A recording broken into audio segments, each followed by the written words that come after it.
呢個頻道咧主要介紹一啲審計嘅技巧同埋知識嘅。如果你有興趣的話咧，歡迎你訂閱我頻道啊。首先簡單介紹下我公司先啦。我公司咧就係 DJR 啦，主要咧係去幫一啲中小型嘅會計師樓咧去做一啲 SQM 嘅 policy review 同埋 annual evaluation 嘅。另外我都會幫你哋睇翻你哋嘅 root cause analysis 啦，咁會做 engagement inspection 啦，同埋code file review 嘅。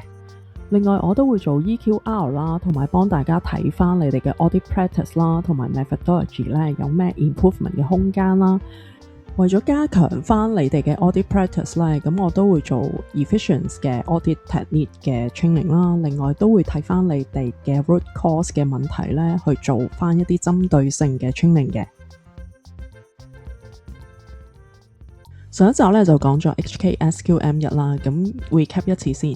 咁 Peterson 嘅 CPA 咧就要做一個 risk assessment 啦，咁要根據6個方面啦。第一就係 governance and leadership 啦，第二咧就 ethical requirement 啦，第三就係 acceptance and continuance 啦，第四就係 engagement performance， 第五係 resources， 第6咧就係 information and communication 嘅。咁喺每一個方面咧，你哋都需要做一個 risk assessment 啦，去定翻你哋呢6個方面有啲咩 objective 要 achieve 啦，同埋喺你哋嘅 practicing 入面咧會有啲咩 risk 啦，咁針對呢啲 risk 咧要做啲咩 responses 嘅。今集咧我就會講 HKSQM2 啦，同埋 HKSA220 revised 嘅。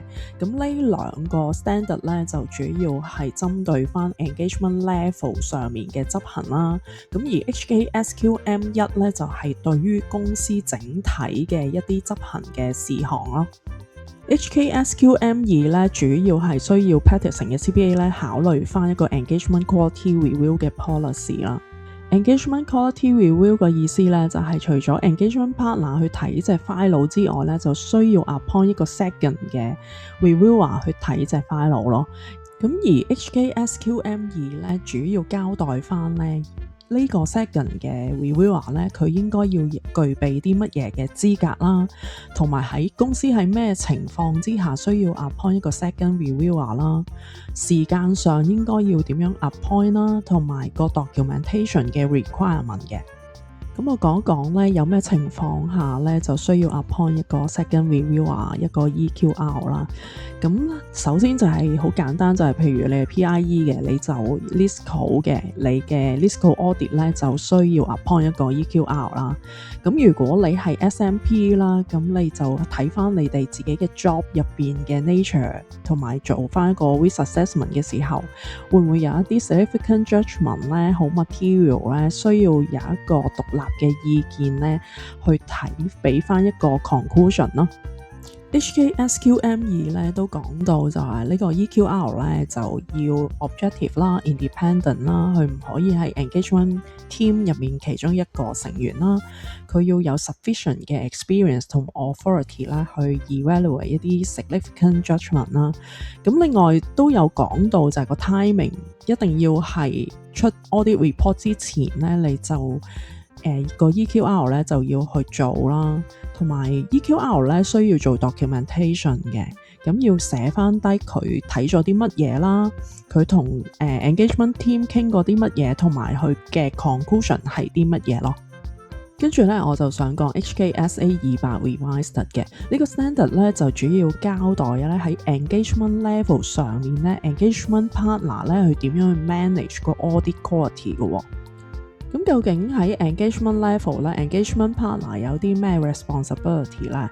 咁其實都係執行翻 firm 嗰個 policy 咧，喺 under HKSQM1 入邊嘅 details 咯。咁要 make sure 翻去 take 翻一個 leadership 啦，去 make sure 嗰個 audit 咧係一個 quality audit 啦。咁個 team members 咧就需要 meet 翻 ethical 嘅 requirement 啦 ，independent 嘅 requirement 啦。